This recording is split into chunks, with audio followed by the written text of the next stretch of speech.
Okay, Gimel Tammuz. Gimel Tammuz, Yom Hilula of the Rebbe, a day when the heavens are open for, it says the tzaddik, after the tzaddik passes away, the tzaddik is more present. This is from the Zohar.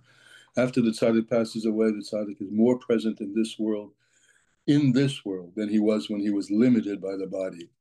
So unlimited hashpos are available, unlimited flows of blessing. And we should just stand with our position correct to receive those blessings, sort of with our mouth open. And as I said earlier, one of the ways the Rebbe articulated a number of ways of doing this in relation to the passing of his father-in-law on the first yard site. And one of them is exactly what we're doing, which is opening our hearts, our minds, and our mouths in the learning of Torah Chassidus, and then a few others that are important. I guess, well, they're all important, but likely one of them is greater intentionality and greater kavanas in davening, giving more tzedakah. Basically, the notion is the more we open up to him, the more he opens up to us. And it should be a day of blessing for all of us in revealed ways. Hayom Yom.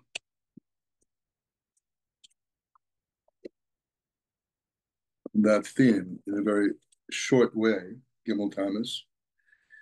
So the Frierdiker Rebbe says that my grandfather said, a Jewish groan, which God forbid arises from physical misfortune, is also a great tshuva.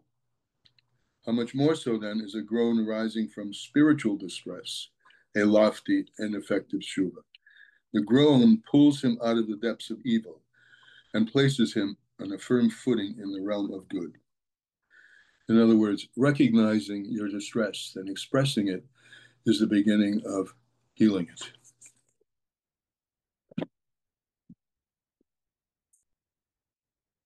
Listen from Tanya.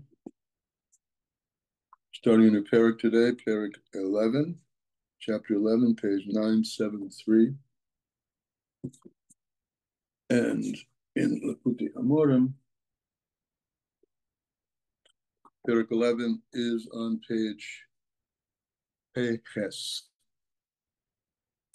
So, we have come from a discussion about the Spheros.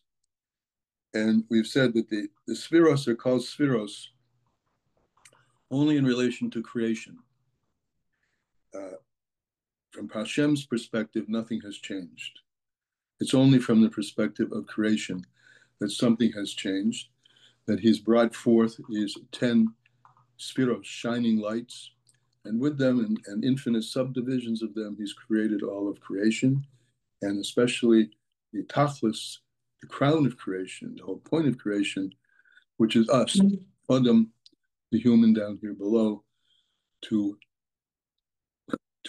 work the garden, then let the garden reveal its inner power of growth, i.e., to reveal the power of Mashiach, the power of redemption.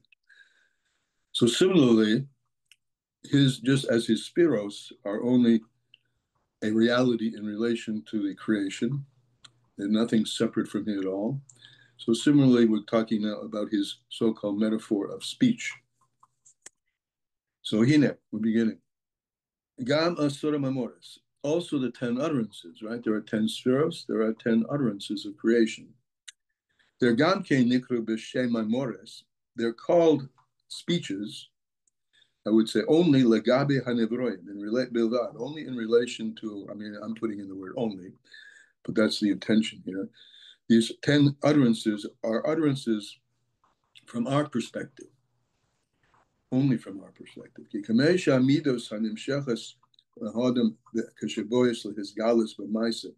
Just like the attributes of a person, which come from the neshama of a person, they are revealed b'maisa, right? Your acts of kindness, for instance, is revealed in your acts of kindness. And in order for the attribute of kindness to affect kindness, one has to have a thought of doing kindness. And as we've learned before, thought is words, but words which are still internal, and speech is those words which are external. So in order for these actions, these 10 10 holy actions of Chesed, Gevurah, Chabad down to Malchus, etc., to come into action, they have to first be rooted in thought. Kigayin Midas HaChesed, he gives an example of the Midah Chesed, and L'Rachamim, Shibun Neshama, as they are in the soul, Chesed and mercy. It's impossible for them to come into revelation in actuality only through your thinking it in your mind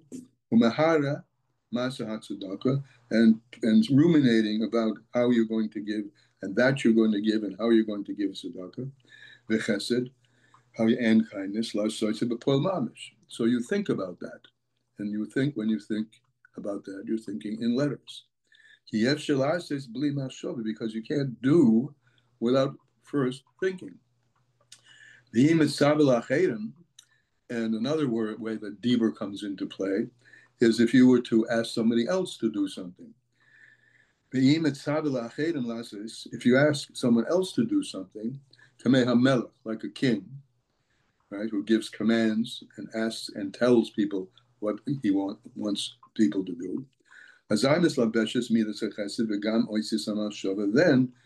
the midah of kindness and the letters of thought are enclosed by oisis hadibur, in words, in letters of speech. Or when you speak words of kindness to somebody else.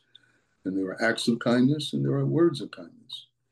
So kachal derech, similarly, by way of a metaphor, the midah shel HaKadosh Baruch Hu, the so-called attributes of Hashem, the Holy One, blessed be He, is galus, when they come into a state of revelation, pulosim b'tachtonim, and have their effect in the lower worlds. Nikra gilizu, so we call this revelation the hamshachas pa'ulazu, and the drawing out and down of this action, b'shem maimer. We call it a speech. It's a sort of maimonis nivra ha'olam, right? With 10 utterances, the worlds were created. We call it speech. B'tzira fa'oisis, and we call that, what is speech? It's a combination of various letters of thought, physicalized in letters of speech. Because it's impossible for there to be an action which is drawn out, an action drawn out from the holy midos, without the combination which we call letters. So, of course, this is an analogy. But just as our feelings give rise to letters of thought, and our letters of thought give rise to letters of speech, or go right from thought to action, but letters are prerequisite for action. So similarly, by way of a mashal, that's the way Hashem operates it as well. And that's why the whole of reality is encompassed in Asura Maimoras, in 10, quote, speeches. Kigayin, for example, the Briyas Ha'ora Memidas HaChesed. In order to create the light, which we call the Or HaChesed, the light or the illumination, the irradiation, the energy of creation, from which is the midah of Chesed, Nimshach Mimenu Hamshachas Pa'ula. So first there arises that in his mind, so to speak, and from there is drawn out the actual action of Chesed, the Koich Lifoil, and the power to actually affect V'livroi, boy, and to actually create with it as the Or, the light. So he has a thought for the light before the light emerges, right? And this is the same by us. We're created in his image, and to a very large extent, we're told in the Besora Echsa Elakah, from the way we're constituted, there's a pasuk in Iyov, the Besora Echsa Elakah, that the way we're constituted, we can learn very much about the way God is so-called constituted. And the drawing down or drawing forth of this power, the chayazu, and this life force, nikras b'shem maimer. It's called a maimer, the oisius, and it takes the form of letters, yehi or. In order for him to have the pa'ula, the effect of emitting light, he so-called speaks it. thinks and speaks it into existence and says, Yehi or, let there be light. Even though this is not like words of thought by us, chas v'sholem, God forbid. Mikol mokem, this is the opposite of that, the way we are not in God's image, right? I mean, there's value to thinking of ourselves, and he says that God says that, which is interesting. He speaks that. He says, "Let us make man in our image," but at the same time, we're nothing like him.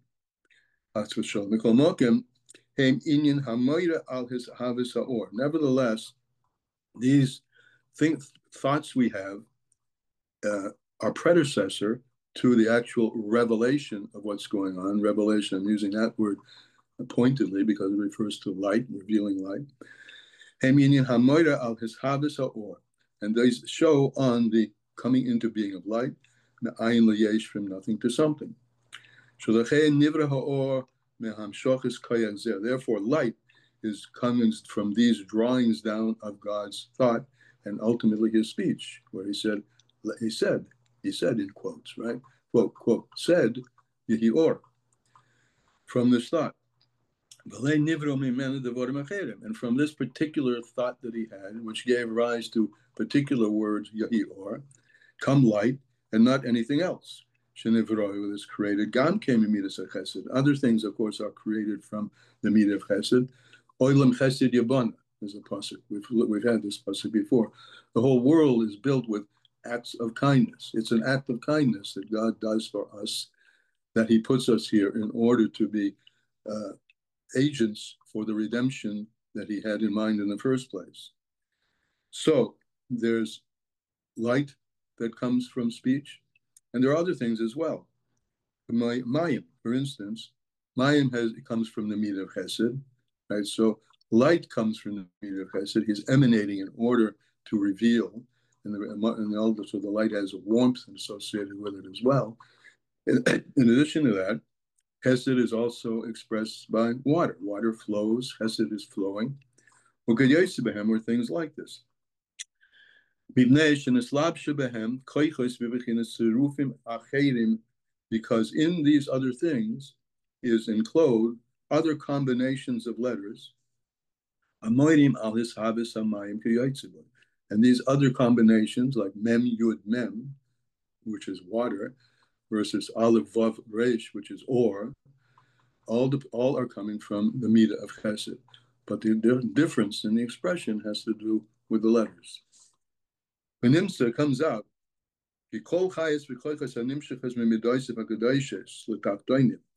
that all of the life force and the powers which are drawn from God's holy midos down to the lower worlds, to create them from nothing to something, right? He creates them with his words.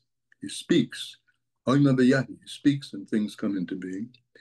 All of those things, they come into being and gives life to things and keeps them extant in existence. They're all called the holy letters. And in fact, the holy letters that the Holy Torah is written in are the visualizations of those forms of light energy or speech energy.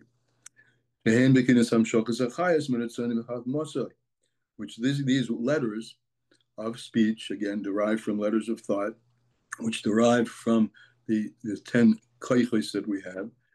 These are all drawn down ultimately from his will and his wisdom, umidaisov, and his holy midos. These abis olnes to bring worlds into being and to enliven them. He brings it into being and he gives life to them, continual life to them. And they are two kinds of worlds. Almin steamin, worlds which are hidden. The lay is Galian. And they come into existence from the deeper powers of Hashem. Right? So that the first notion of worlds which are called hidden worlds, they're worlds but hidden, For instance, you can live in a world of thought, or we say about a person when he's or she obviously is contemplating something, she's in her own world, right? You don't hear it, you don't see it, but you know there's something going on. So these are called the hidden worlds, which are also created by letters, but letters that are so-called hidden at this point. These are letters corresponding to letters of thought, which you don't see the thought. Which correspond to the letters of thought as they are in a person. Al derech mashal. And then you have Al minas galyum, the revealed worlds. Nivro v'chayim, his galus, they come from they're created and they exist from the revelation. Shenizgalu koichas v'hamshachas adalames, from the revelation and the revelation of the powers and the drawings down of worlds. Anikrois b'shem oisis hamachshava, which is called letters of speech. Ukeshen bebechinis is galus, and now when they come into being, the hachis omen, the scallion, to actually enliven revealed worlds, nikrois b'shem amoris. Then they're called letters of speech. The devar Hashem, this is the expressions we use, the word of Hashem, ruach piv, the breath of his mouth,